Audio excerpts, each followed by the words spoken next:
You know, it's hard to imagine life in the Wilmington area without Interstate 40. But the last segment of that highway between Wilmington and Raleigh did not open until 1990. And Wilmington's population has more than doubled since. We continue our week-long celebration of WECT's 70th anniversary now by looking at the decade of the 90s, which brought tragedy to one well-known family and several hard hits from Mother Nature. The decade began with an event that would transform Wilmington and New Hanover County.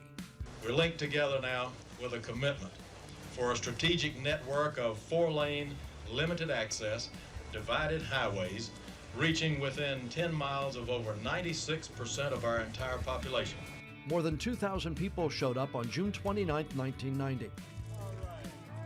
To watch Governor Jim Martin cut the ribbon on the last 122-mile segment of Interstate 40, connecting Raleigh to Wilmington.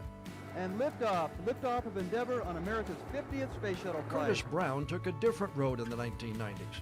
The native of Elizabethtown piloted the space shuttle Endeavour on its mission in September of 1992. The first of 6 shuttle flights the NASA astronaut from Layton County would take in the decade. The airport in Commander Brown's hometown bears his name. From flying into the stars to hosting a star. Recognize this young lady? That's Kelly Ripa, queen of the 1993 Azalea Festival, 8 years before she went from soap opera star on All My Children to co-hosting Live with Regis and Kelly. Every time I say, well, it can't get any better than this, it gets better and better and better, and the people here are so wonderful. Wilmington native Michael Jordan won his 3rd NBA championship with the Chicago Bulls in June of 1993. But 1 month later, tragedy struck the Jordan family. 2 teenagers shot and killed Michael's father, James Jordan, and dumped his body in a swamp in South Carolina. In August, the family laid James Jordan to rest. Relatives and friends say they're relieved arrests have been made in Jordan's murder. However, that's likely little comfort knowing he died so violently and much too soon. Jordan's remains were carried by family and friends for burial just beside the family church.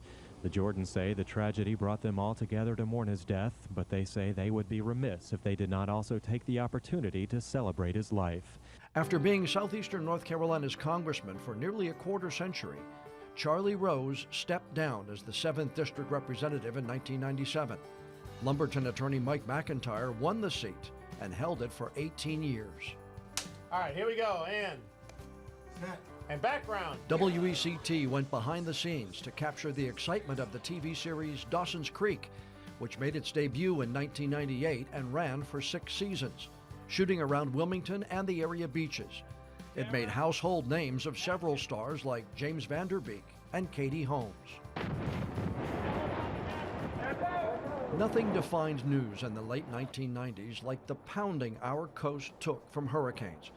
It began in July of '96 when Bertha landed at the New Hanover-Pender County line, bringing winds stronger than 100 miles per hour.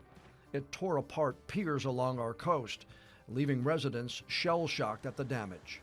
I woke up about 4:30 this morning, and when I looked at it, I couldn't believe it. It looked like a war zone. Just 2 months later, September 5th, Hurricane Fran landed near Southport, packing 115-mile-per-hour winds and a storm surge 12 feet high. It left the steeple from the First Baptist Church sitting on Market Street. Fran killed 22 people and had one man thinking he would not survive. Yes, sir. This is the 911 center at the Sheriff's Department. Hi, yeah, I want to give a message for my next of kin. Okay. I'm on Carolina Beach at the north end. How is it there, sir? I don't think we're going to make it. It's just about, it's up to our porch and how everything's gone. The building's starting to fall apart. I didn't know what else to do. I thought we were going to die at the time.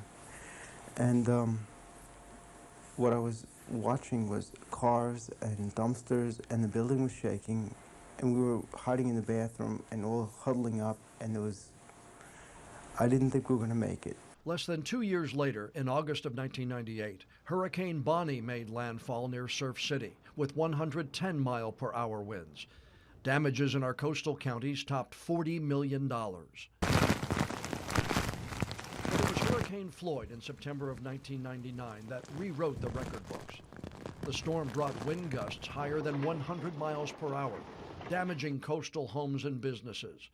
But the rains, up to 2 feet, caused massive flooding inland. On Friday, a lot of residents brought their cars up the road to right here because it was higher ground. But if you look at that top right there, that's a truck underwater. There's no such thing as higher ground anymore. No one knew that water would get this high.